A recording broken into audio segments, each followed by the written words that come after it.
आपके मंदिरों में जाने के वीआईपी टिकट लगते, आपके मंदिरों की मूर्तियों के दर्शन के वीआईपी टिकट लगते। क्या कर रहे हैं हम? मंदिरों की मान्यता धन से हो जाती है। जो वहां सबसे ज्यादा दान देता है उसका विशिष्ट स्थान हो जाता है, भगवान से भी बड़ा हो जाता है कई बार। नमस्कार मित्रों, सवाल जवाब की इस अगली कड़ी में आपका स्वागत है। मैं हूं योगेश समदर्शी। सवाल आया है कि आजकल लोगों का मंदिर जाना कम हुआ है, खासकर युवा पीढ़ी का। इसका समाधान क्या है? मंदिर जाना कम हुआ है या मंदिर जाना बढ़ गया है, इससे कोई फर्क पड़ने वाला नहीं है। ये सारा समाज, ये सारी सभ्यता मंदिर में लाइन लगाकर खड़ी हो जाए तो भी कुछ खास फर्क नहीं पड़ता, क्योंकि मंदिर में जाना किसी व्यक्ति का व्यक्तिगत मत है, उसकी अपनी रुचि है। और मुझे तो पता नहीं आप किस आधार पर कह रहे हैं कि मंदिर जाना कम हो गया है। पिछले दिनों एक खबर पढ़ रहा था कि बौद्धिस्ट मंदिरों में युवाओं की संख्या 30% तक बढ़ गई है जाने वालों की। यानी बौद्धिस्ट मंदिरों में जाने वालों की संख्या 30% तक बढ़ गई है। हिंदू मंदिरों की बात आप कर रहे होंगे। यदि मंदिरों का प्रभाव कम हो जाता तो क्या इस देश में राम मंदिर का निर्माण हो रहा होता? इस देश के मंदिर कितने बड़ी बड़ी धनराशि से, कितना पैसा खर्च होकर इस देश में मंदिर, मस्जिद और उपासना के स्थल बनते हैं। प्रश्न यह है कि इन मंदिरों का उद्देश्य क्या है? जिस तरह व्यक्ति स्वयं के जीवन का उद्देश्य भूले बैठा है, इसी तरह मंदिर भी अपने उद्देश्य से भटके हुए दिखाई देते हैं। ये धर्मस्थल भी अपने उद्देश्य से भटके हुए दिखाई देते हैं।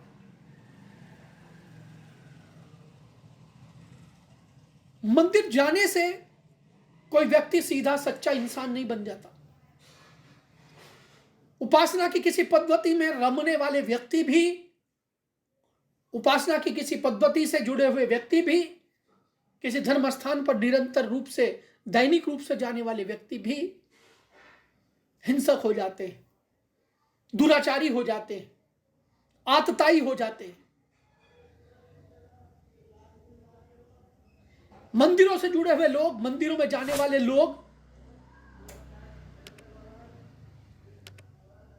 अपने जीवन के उद्देश्य से, जीवन के रास्ते से भटक जाते हैं। ऐसे में मंदिर जाने का अर्थ क्या है? यह सभ्यता मंदिर जाना ही क्यों चाहती है? जो सभ्यता पूरी मंदिर पर आश्रित थी, उसके पुजारियों पर कैसे कैसे आरोप नहीं लगे? उसके पुजारी किस किस तरह से कटघरे में खड़े नहीं किए गए? तो ये धर्म स्थल जो हैं, क्या वो अभी पवित्रता अपनी बनाए हुए हैं? क्या वहां पर कोई मानक है? आपके मंदिरों में जाने के वीआईपी टिकट लगते, आपके मंदिरों की मूर्तियों के दर्शन के वीआईपी टिकट लगते। क्या कर रहे हैं हम? मंदिरों की मान्यता धन से हो जाती है। जो वहां सबसे ज्यादा दान देता है उसका विशिष्ट स्थान हो जाता है, भगवान से भी बड़ा हो जाता है कई बार। कबीर ने बहुत अच्छा लिखा है,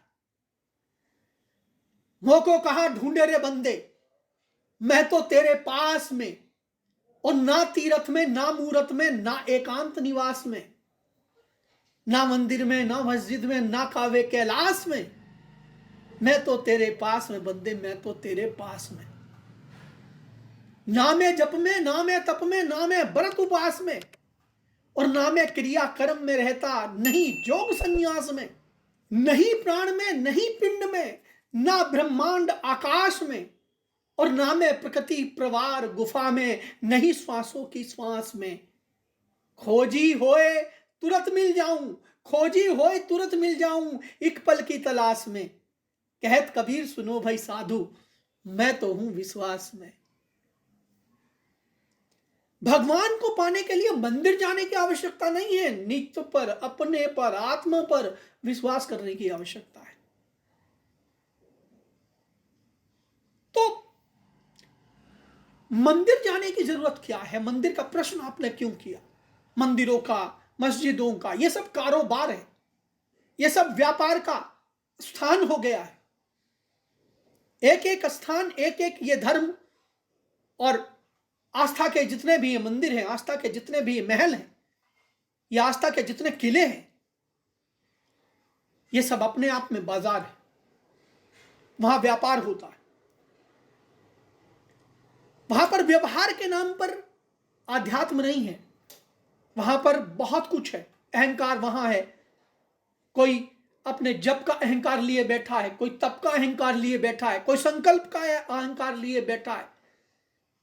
किसी ने केस बढ़ा लिए, किसी ने हाथ ऊपर कर लिया, किसी ने कुछ और कर लिया। कोई तीनों चारों समय आस्था में, कोई नमाज पढ़कर कहता है कि मैं बहुत आस्थावान हो गया हूं, लेकिन अंदर से व्यक्ति पवित्र नहीं है। इस पूरे हर व्यक्ति के प्रति उसके मन में प्रेम नहीं है, स्नेह नहीं है, इस प्रकृति के प्रति उसके मन में आस्था नहीं है। ऐसा व्यक्ति मंदिर चला जाए या कहीं भी चला जाए। आजकल तो और बहुत सारी चीजें चल रही हैं मंदिरों में, दरबारों में। लोगों ने रोग निवारण केंद्र खोल दिए हैं। एक तरफ तो हमारे शास्त्र कहते हैं कि जो हमारी जो जीवन पद्धति है वो हमारे कर्मों पर आधारित है। यदि आपको इस जीवन में कोई दर्द मिल रहा है, कोई दुख मिल रहा है, कोई आप पीड़ा झेल रहे हैं, तो ये आपके पूर्व सृजित कर्मों का फल है। एक तरफ तो हम ये कहते हैं, और दूसरी तरफ ये बाबा छू मंतर, मंत्र, यंत्र, तंत्र करके लोगों के रोग दूर करने का दावा करते हैं। मंदिरों में तो ये होने लगा। मंदिरों में आस्था, प्रेयर, मंदिरों में सच्चे मन से भक्ति, मंदिर में बैठ के शांति। लेकिन मन से बड़ा कोई मंदिर नहीं, मन से बड़ी कोई जगह नहीं, और मन से बड़ी कोई भी चीज नहीं होती। जो मंदिर में करने जाते हैं वो सब अपने साथ करना है, धर्म बनाना है। धर्म क्या? दया, प्रेम, स्नेह, करुणा, ये व्यक्ति का, मानव का धर्म है। चाहे वो किसी भी धर्म का हो, सबके प्रति दया रखें, जीव मात्र के प्रति दया रखें। यह धर्म है मानवता का। उपासना के अनेक पद्धतियां हो सकती हैं, उपासना के अनेक स्थान हो सकते हैं। उन स्थानों की शुद्धता, उन स्थानों की शुचिता और उन स्थानों की महत्व हमारे आचरण से तय होगा, हमारे व्यवहार से तय होगा। वहां पहुंचने वाली भीड़ से कभी तय नहीं होगा। मंदिरों में तो बहुत सारी चीजें हो जाती हैं, बहुत सारी बातें, आसपास पूरा व्यापार हो रहा है मंदिरों के। जितने तीर्थ स्थल थे वहां पर सब व्यापार में परिवर्तित हो रहे हैं। वहां लोग न जाने कैसे कैसे व्याभिचार, व्यसन करने जाते हैं। बहुत सारी चीजें समाज में और इस धार्मिक व्यवस्था में होती हैं, लेकिन धार्मिक व्यवस्था इस तंत्र का हिस्सा है। और निजी पवित्रता हमारे निज का विषय है। हमारा मन ही सबसे बड़ा मंदिर है। यदि हम अपने मन के भीतर बैठना सीख जाएं, हमारे मन की शांति तक जाना सीख जाएं, हमारे मन की आवाज को सुनना सीख जाएं, आत्मा की आवाज को सुनना सीख जाएं, उस मंदिर में रोज घंटा बजाने की जरूरत है, वहां जाने की जरूरत है। शुरू में जो हम पूजा करते हैं, दिए जलाते हैं, घर में मंदिर बना के, आस्था रख के, किसी की मूर्ति की स्थापना करके, या किसी पद्धति से, यंत्र से, मंत्र से, अनुष्ठान से जो हम पूजा पद्धति करते हैं, ये प्रारंभिक चीजें हैं, नर्सरी की चीजें हैं। वो सब बच्चों को सिखाई जानी चाहिए। वहां से फिर ध्यान पर लाना चाहिए, और ध्यान अंदर जाने की कला है। जब आप ध्यान जाते हैं, जब आप अंतर मन में जाते हैं, तो अपने किए का अनुसरण करते हैं, अपने किए का अवलोकन करते हैं। आप ये देखते हैं कि मैंने क्या किया। मैंने सुबह से शाम तक मंत्र जाप किए, लेकिन शाम को मैंने किसी की हत्या के षड्यंत्र कर दिए। मैंने खूब सारे मन वो किए, लेकिन मैंने किसी की नौकरी छीनने के षड्यंत्र कर दिए। मैंने खूब सब कुछ किया, लेकिन मैंने सुबह से शाम तक आरती की, मैंने सुबह से शाम तक मंदिर गए, घंटे बजाए, व्रत रखे, लेकिन शाम को मैंने अपनी सास का अनादर कर दिया। मैंने खूब सब कुछ अच्छा किया, लेकिन मैंने घर के बूढ़े बुजुर्ग माँ बाप की तरफ देखा ही नहीं।